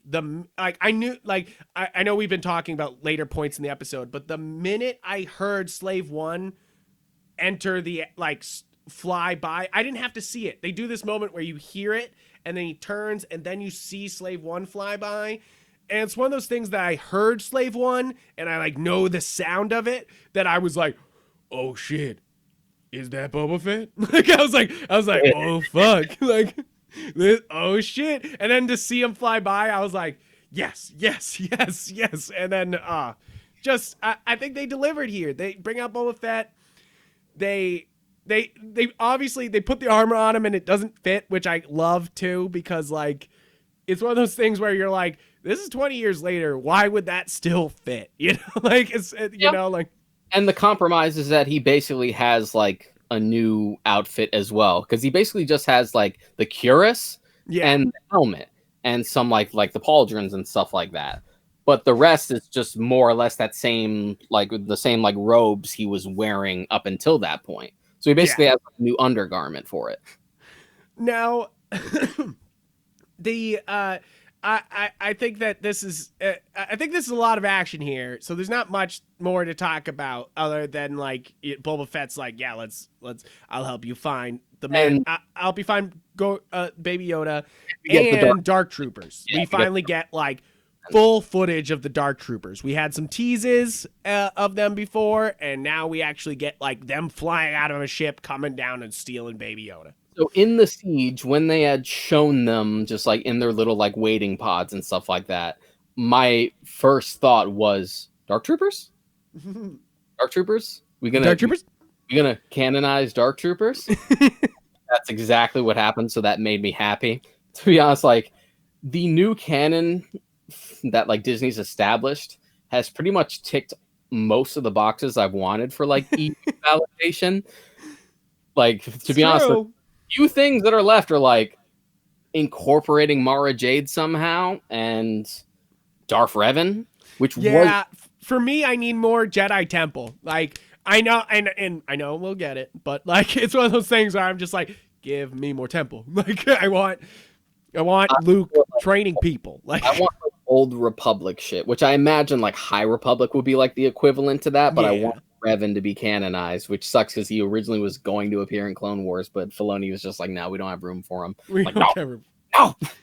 You're oh, but we got enough room for 2 episodes of Jar Jar and then a 3-episode arc of R2-D2 and C-3PO. You're God damn it. Yeah, that's the thing. That's the Clone Wars experience. But we do get a better look at the Dark Troopers with the finale. But given how they're presented here, I do like this more robotic version of them. And there have been like different tiers of Dark Troopers back in the old EU. I do sort of miss like the bigger, clankier, almost like steampunk looking, like Brotherhood of Steel from Fallout looking Dark Troopers. But I don't mind these like sleeker versions. I do. Yeah, it's like I do miss like these guys who look like they're shoved into a wicked crazy suit, but I do love this like marriage of the what is the name of those droids with the wrist rockets? Those are the super battle droids. Super battle droids. I was about to say they are not just called super battle droids, are they? It's another point in this where I'm like, that's too stupid of a name, and George Lucas is like, no, it's not. Yeah, the beige like Roger ones are just battle droids, and then the big clanky ones are super battle droids. And you have droidicas / destroyers. Yes, droidicas. Send in the droidicas. No match for droidicas. Sorry, I know how offensive those aliens are in episode 1 and 2, but like, come on, they're fucking hilarious to say their lines. They're not too bad because they just happen to be like an alien species and they're played by like Japanese actors, so they have the accent. Yeah, I think what it really gets pretty yikes is Watto because like Watto not only has the voice, but it's also clearly a stereotype in his actions and his design, and you're like, yeesh. What are you, some Jedi? They don't work on me. Where do you around like that? No, I won't. No, I won't. Moving on. I could pull the prequels forever, just all the dumb lines in those damn movies. So the next episode, I think a lot of people would have thought this was a break from the plot. If you're binging this, you would feel like, oh, this is like a break from the plot to do this before the last episode. But this might be one of the better action episodes. I know I just said like I went over and over about Rod Rodriguez, but like the Believer is one of the best, and I mean it's because it's Rick. I'm gonna mispronounce this last name. Fama, Deshaun, help me. I think it was Fukumiya. Yes. Great director. This is one of it's one of those directors that I watched Dope back in 2015, and I was like, this man is going to like change directing, you know, like, and he hasn't had many other ways to show it off how good of a director he is. So I love this episode. And I think it's because this is basically, and I know you're going to laugh at this, this is basically, the first half of the episode is Speed with Bill Burr and Pedro Pascal. You know, like, I love it. It's one of those things where they're like, hey, it's not only them trying to sneak into a base, but they are carrying a load that will explode if they go too slow or too fast. And they are being attacked by pirates at the same time. And you're just like, and once they actually get in there, they're stuck inside a base behind enemy lines. So it's like, it's one of those things where like the episode just keeps stacking and you're kind of like, fuck yeah, this is an action set piece, you know? Like this is I know all of them have been breaking into something. Like every episode past the first two are like, we're going to break into something, you know, like, and I don't mind it, especially this one's, I really do love this episode because it feels so, every moment is not wasted, you know, like every minute of this episode is not wasted. Like you immediately bring in Bill Burr's character, you establish why you need him, you have your whole crew. Talk about a real surprise performance from Bill Burr too. And I think that's another reason is I love Bill Burr. I think he's a great comedian. I've met him in real life. He's a great guy. He's really super funny. Mm-hmm. And I just think that this is incredible. That not only is he, because he was kind of like everyone made the jokes that like if Bill Burr's in this, that implies that there's a space Boston, you know, like, and like And Hey, like, there are plenty of British characters in Star Wars, and there had to be a tea party somewhere. yeah, exactly. It only makes sense. um, and I think they kind of were like, oh, Bill Burr was put in there to be funny last season, you know, like, and this episode's like, this It is it's funny how Bill Burr ended on the show, or ended up on the show, because this is another like people becoming friends and networking and stuff like yeah, that. So Bill Burr pretty much got on Mando because on his podcast he was talking about how good a movie Chef was, which Chef yeah, is a pretty good movie. it is a good movie. And he couldn't stop talking about how awesome that grilled cheese scene was, and how like amazed he was that you could make a grilled cheese of all things, such a simple thing, so cool looking and so delicious to eat. So like Jon Favreau caught word of that and he brought him on to make that grilled cheese for the chef show. Oh, nice. So then they got together that way. So then Mandalorian pops around and he ends up being a character on there, which was specifically written for him. Yeah, and like you can tell, it's like no one else could have played this character, you know, like, and that's what I think is so important here. Is not only is he killing it, but like no one else could have done what he's doing, you know, like no one else could have brought this what he's bringing to it. I I love the action set piece of the whole thing. I already said that, but it really is Bill Burr's performance once they're inside the base that really sells this episode. He's only grown over the years as an actor, given like, the different material, because he was really funny when he was like a regular on the Chappelle Show. Yeah. Then then he started to play a little more serious, but he was still sort of like a Goonie character in Breaking Bad. Then he does have like the occasional like somber, serious moments in F is for Family. Yeah, I love F is for Family. If you haven't watched that, that's Bill Burr's show. F is for Family, so good. It's so fucking funny. But then between like The King of Staten Island and this, where he's like really dipping his toe in like a dramatic pond, Yeah. like really showing prowess. Yeah, I think that it's almost effortless. It comes off of him, you know. Like it's kind of like Jim Carrey in any of his great roles, where you're kind of like, I'm used to laughing at this guy, but he's really bringing it here. Yeah, you know, like Majestic or Eternal Sunshine, you're like, whoa. Yeah, right. This feels like a Truman Show moment, you know, like where it's like you're like, oh, I didn't know he could reach my tear ducts, you know, like you're like, I didn't see that coming. But you believe this like character used to be like an Imperial soldier, and it sort of harkens back to that mentality for Benicio del Toro's character in The Last Jedi, where like no matter whose side you're on, this is all just a machine that just kind of perpetuates itself.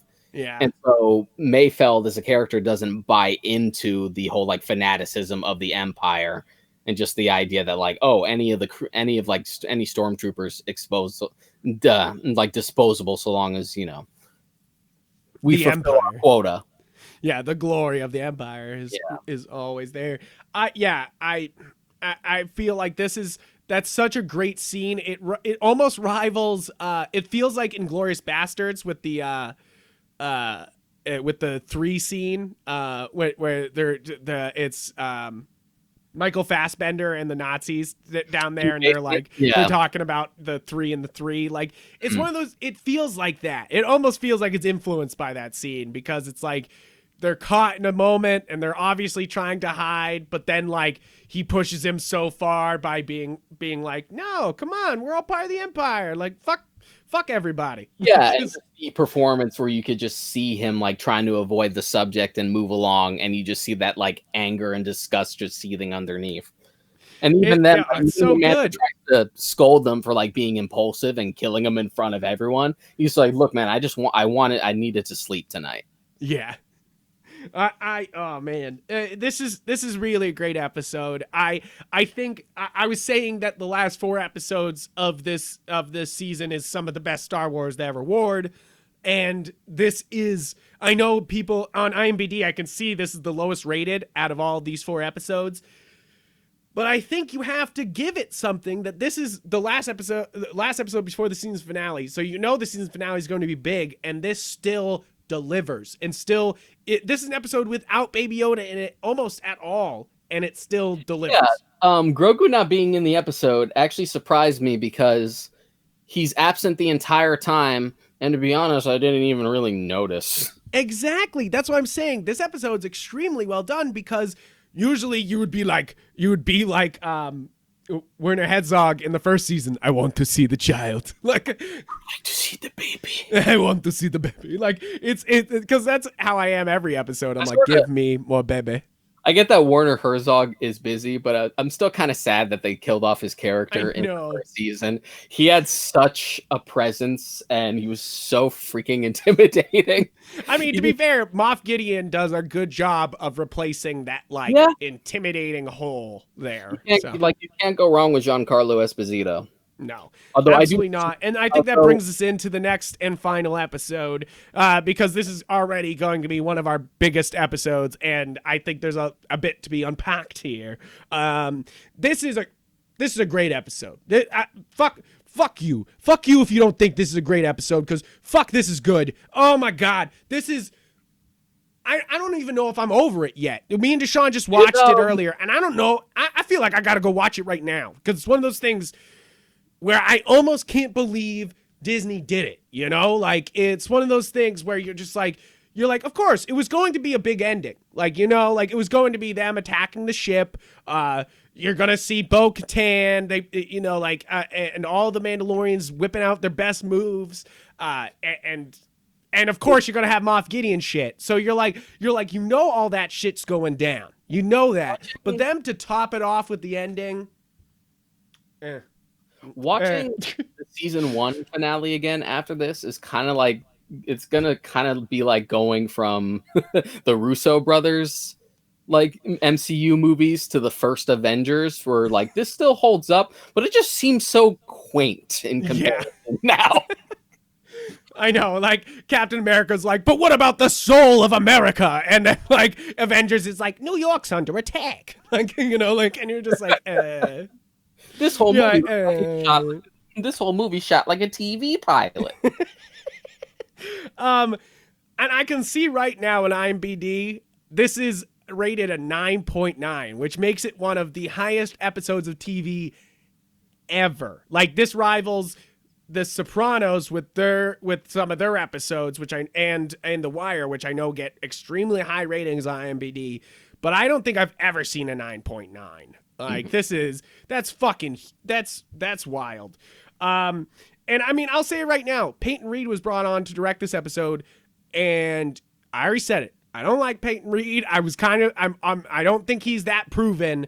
And this might be some of the best Star Wars. Like, you know, like this is kind of the feeling you felt when you walked out of Rogue One, you know, where you were like, and Darth Vader kills those guys in the hallway. You're like, fuck yeah. And that's this feel is that you have such a great thing going on. It continues to top itself because you already have enough incentive to be excited as the episode starts. Yeah. Because we're finally confronting Moff Gideon. But then it's like, so not only do we have that, but we have the big team up with him and Boba, which we had already established. But then we also bring Bo-Katan into it. But then we also have to deal with the Dark Troopers. But then we also have a fight between Mando and Moff Gideon, Darksaber versus the Beskar Steel. Which you've wanted the entire time, you know? You're just like, this is great. This is awesome. These Dark Troopers are like a bunch of T-800s. This is amazing. We can't really like go anywhere from this. And they start to get cornered. Like, that's the real thing here is they start to get cornered, and the Dark Troopers really come back, and you're kind of like, oh, they're fucked. They are fucked. We still left that thing hanging because Grogu did successfully at least summon something because he was at that shrine for a while, so someone must have caught that signal. Somebody heard something. So you're thinking, it's like, all right, so we got a Jedi up in here. So your first thought is like, okay, who's alive? well, this is, Star Wars is basically like Filoni's thing now. So maybe it could be Ezra. We paid off that he's probably still alive out there somewhere. So it could be him. Maybe I was even thinking as a possibility that because they use the actor's likeness, that maybe it could be like, I don't know, Cal from Fallen Order or something. I know. I was going to say it could have been so many things. I know everybody had their theories. They were like, oh, it'll be the apprentice from The Force Unleashed. Oh, it'll be Ezra. Oh, it'll be the guy from Fallen Order. I also heard somebody was like, it's Mace Windu. And I'm like, it's not fucking Mace Windu. Like, so somebody made a good point is that in Attack of the Clones, he jumps from the tallest part of that building and lands just fine. And then we're supposed to assume that he gets shocked once and can't like recover as he falls out a window. Like, I mean, that's a good point. Is that I'm not one of those like, oh, Mace Windu's alive, but like that's a good point. Is that and they never really gave him a hero shot that he's dead. So like, a fairly good point, but we're also talking like Coruscant heights. Yeah. And Coruscant has multiple layers beyond just like... He could have kept falling forever. Like, like it's... Coruscant is like Midgar from Final Fantasy VII. Like, that shit has layers. That goes deep. Nope. So, okay, we're going to spoil it now, guys. We're going to fucking say it because it's the most exciting part. So if you haven't seen the episode, if you're like still listening, fucking walk away right now. Watch the episode because as a Star Wars fan, you're gonna be hard as a fucking rock. Like that. I mean, I hate to be crude, but me and Deshaun were just hype as fuck the whole time. The minute his lightsaber turned on, and the minute we saw the X-wing come in, I know because we were watching it and we went X-wing, like what? And then no pilots in X-wing, like that's his thing. I love like the moment before he shows up is that all the Dark Troopers turn and look. You're like, oh, something's big is coming, and even the robots know it. Like, it's just like the denial of it the entire time that we both had. Where you're just like, it's obviously him, but it can't be him. It's impossible, but it's obviously him. That's the robe. That's the glove. That's the lightsaber. I know. Me and Deshaun are just sitting there watching it, going, "No, that's the glove. No, that's the belt. Like, it just can't be." And it is, guys. I'm like so happy to say they bring in Luke's fucking Skywalker. They give him a hallway scene like Darth Vader in Rogue One, where he's just fucking ripping those fucking Dark Troopers apart. So you get something that you don't even get out of the sequel series. You get full power Luke Skywalker, baby. He's just fucking ripping those things apart. He fucking throws one back. He slices one in half. He gets up, stabs him. You can tell I'm fucking hype as shit. This is one of those moments that when it's happening, we just didn't believe it. You gotta admire how far technology has come, because this is shit you would read expanded universe novels back in the day before the prequels are even a thing. To be like, man, we just want to see like post Return of the Jedi Luke Skywalker just fucking get it done. But Mark Hamill's too old now, so we'll never get to see it. Not so. And when we're talking technology here, so this is one of our favorite topics. I think me and Deshaun talk about face replacement technology like all the time, because we talk about Tron and Josh Brolin there. Looks pretty good, but it's outdated almost immediately. Jeff Bridges, not Josh Brolin. It's like Jeff Bridges. Sorry. Oh my God. Sorry, JB's. Josh Brolin comes later. Yeah, Josh Brolin comes later. That's the thing about this de-aging process is that if you look at the history of it, it's primarily been Disney the entire time. It's true. Like, they started it with Tron Legacy. Well, actually, no. The first, I think, real instance of it in a blockbuster was, X-Men The Last Stand, because they, de-aged Patrick Stewart and Ian McKellen. But then Disney, pushed it forward. And then you have Benjamin Button, of course. Yeah, Benjamin Button, of course. But after Disney started doing it, they continue to keep experimenting with it. Over and over and over. So you have the end of Rogue One where you have Leia young. Looks pretty good, but not great. It pissed people off. But it definitely was hey, that's a young Leia, instead of The Irishman, where you're yeah, that's not young Robert De Niro. Look at him limp away. You're like, no. Especially with those neon blue eyes. And then they do Leia again in Return of the Jedi in Walker. yeah, Rise of Skywalker. And they also do a little bit of it in Last Jedi. They do a little bit of young Mark Hamill, but not much, like it's still very old, but it's like, a little bit. But the real like face scene is in Rise of Skywalker when it's young Leia and young Luke fighting off. And Leia, we've said this before, but like Leia in Rise of Skywalker definitely looks better in Rogue One, but it's still kind of off. Yeah. Luke looked really good in Rise of Skywalker and looks just as good, if not better, here. I think he looks really good here. This is kind of incredible. It's one of those things where you're watching it and you're like, that's Mark Hamill. Like, you're like, that's fucking Mark Hamill right there as a young version of himself. I'm just terrified as to how much it cost them because that shit ain't cheap. That shit ain't cheap. And you can tell it's CG, obviously, but yeah, it's really well done, and even the usual tells are still pretty well implemented. The first thing I always look at is the mouth. Yes, I know. I do this. I did the same thing. And there's definitely a little bit of like Mark Hamill trying to like sound and move his mouth young, like that's definitely, and he's like trying to sound like he did in Return of the Jedi, where he's like making proclamations all the time, like, cause but that's not the way Mark Hamill always talks, like, but that's the way Return of the Jedi Luke does, like, and he nails it. Like, he gets it done, like, and it looks really good. So this is just incredible. Like, I mean, that's pretty much all I could say is it looks good. It fucking is hype as shit. They went for it. Like, that was the thing we figured that they would avoid because they didn't want to like address it and have to like utilize the technology, especially since this doesn't have the same money that a movie will.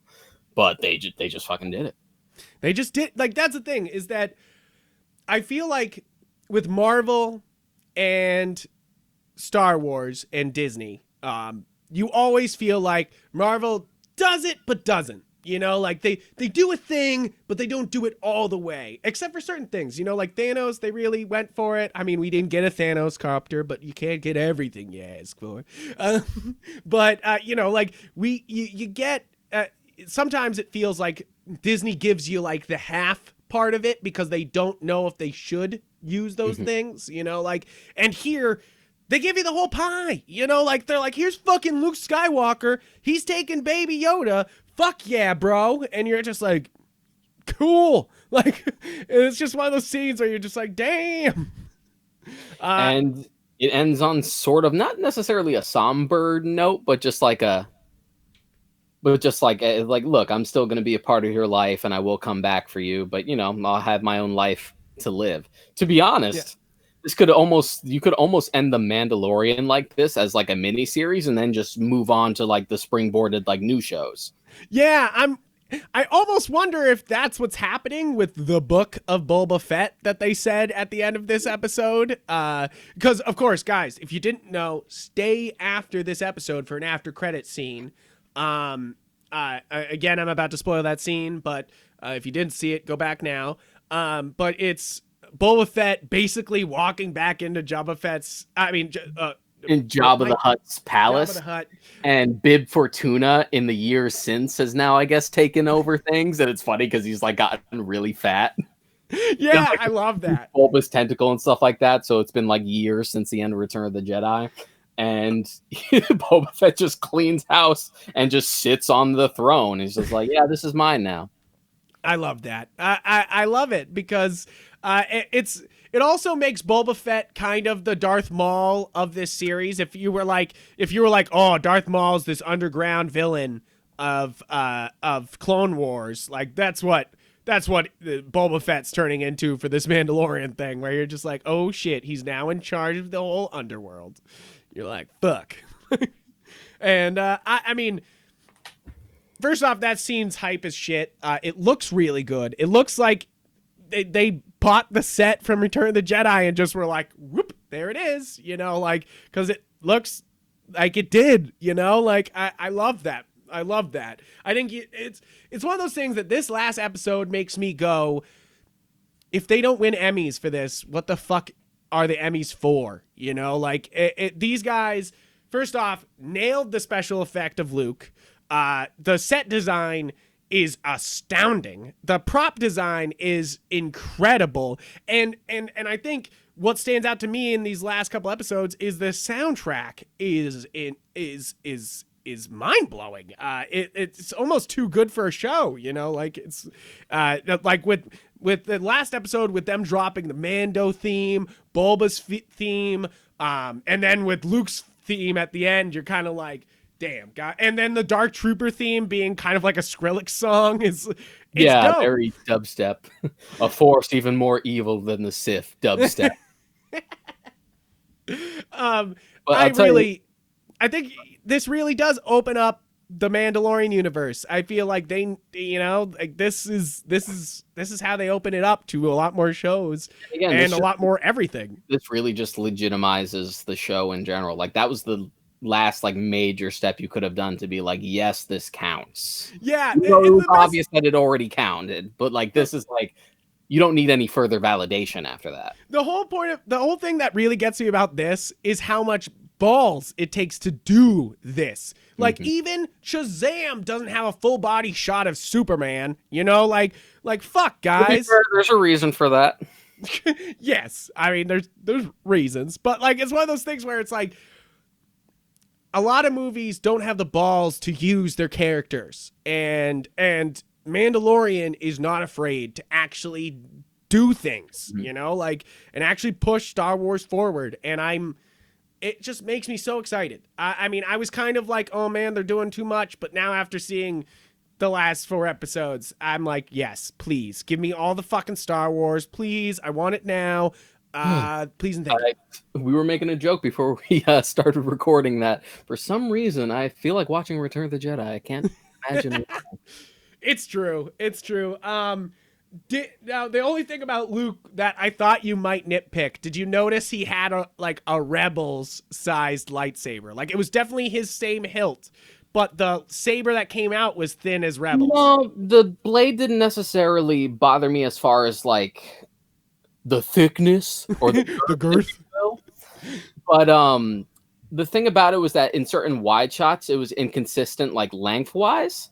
I remembered like one wide shot where you could tell that they didn't have time to either like finish the effects. It definitely looked like shorter, like the prop behind me. Yeah. But overall, it was like one wide shot. It was like one wide shot, like blink and you'll miss it. It's one of those things that we're nitpicking because that's what we do. It only didn't look really dim, but the blade itself was like super short. But aside from that, like, it didn't bother me. No, I'm just I want to watch that episode again. It's just one of those things that it finished and I'm like, damn, put it on again. It's how I felt after Rogue One when Darth Vader scene. I was like, can I please have that just like replaying, living rent free in my head? And they're like, yeah, you can. I have a very strong love and affinity for that green lightsaber. Like Luke's green lightsaber and the green Power Ranger specifically is why green is my favorite color. Nice. I don't know what it was. Like watching Return of the Jedi when I was a kid for the first time, because at that point the only colors you had were blue and red. For some reason, when you busted out a green one, I'm like, possible? I know, and that's one of those things that I think it's, and I've had this discussion a lot. When you're introducing somebody to Star Wars, you must show them the original trilogy first, then go back. Like, don't just start with episode 1. You plebes, don't do that. That's like putting somebody through torture first to get to the good stuff. Like, show them the good stuff, then have them appreciate how fun the prequels can be if you take it lightly, instead of just being like, okay, so I sat through 3 trash movies, now what? You know, like, that's a whole nother episode. I would love to do a whole thing of like why you should watch Star Wars in this order, but attachment to that lightsaber specifically that I waited years from them to make Luke's Return of the Jedi green lightsaber replica, because they hadn't for a while. It was out of print for like almost a decade. If you wanted a green lightsaber, the only thing you could get would be like a replica of Qui-Gon's or Yoda's. Yeah. And I really don't like the Phantom Menace like lightsaber hilts with the big red button. It just looks way too much like a toy. I And mean, I don't want it's Yoda's. Qui-Gon. He looks And I dope. don't want Yoda's because it's too short. So I'm like, It I is really short. want Luke's. You want a full lightsaber when you're behind a lightsaber. You're like, I don't want this Yeah, guy. Obi-Wan's has the same thing. So does Maul, to be honest. They all have like the big red buttons. I don't like it. No, I dig it. I dig it. I dig Maul's like Rebels lightsaber way more. I love like that has like the crescent hilt. Yeah. Way Yeah, cooler. that dope. That dope. So, I mean, let's wrap this up. Pretty much, guys. Mando season 2, fantastic. One of my favorite seasons of a show. Obviously, this is great. I can't wait for more. Whether it's Mando or the million bajillion spin-offs and other Star Wars content we're going to be getting. Exactly. So guys, thank you for tuning in to this over 2-hour analysis of Mando season 2. Please listen to our other Star Wars episodes. We have tons of them. We tried to not talk about Star Wars for a little while because obviously the we get Star Wars deep. Yeah, Star Wars tends to have a habit of like really taking over the conversation because it never leaves the conversation. So it's really easy for it to be like super overbearing and the conversation to always like turn to that and for us to get really off topic and just nerd out about it.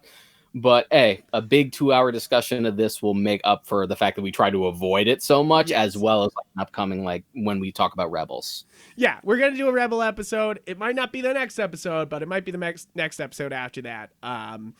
Because Christmas and all that. But we will be talking about Rebels as a completely separate episode because I feel like a lot of people are going back right now, and they're gonna wanna see it. So they're gonna be watching it. You know, they're gonna be watching Clone Wars and Rebels now that it's such a part of Mandalorian, and Mandalorian's so big. You gotta do your homework. Yeah, so you gotta go back and do your work. But guys, if you want to check out other episodes of us, we're on every podcast platform, but most importantly, you can find us on galaxygeek.com, where we have every episode and articles by me and Deshaun and many other great writers. You can also find me and Deshaun as Yupfrank and Mod Karaika on Instagram, Twitter, and That's pretty much it. Like it's not like we're on LiveJournal or something. Yeah, exactly. Or my MySpace. But we also have a Discord and a Facebook page if you want to get to talking to us. If you really want to get into it, today on the Discord, we watched Mando on the Discord. So you could have joined in and watch the episode with us and everything. So, and we want to continue to do that to make Discord more involved, you know, like kind of like you can kind of sit with us and do the research we're doing if we're doing a remote episode, because obviously this is a remote episode because of the snow and everything, and we didn't want to die in the snow. So if you're interested, just hit us up. But thank you guys for tuning in. We really appreciate it, and I hope you have a great rest of your week. May the Force be with you. Happy holidays. Happy holidays.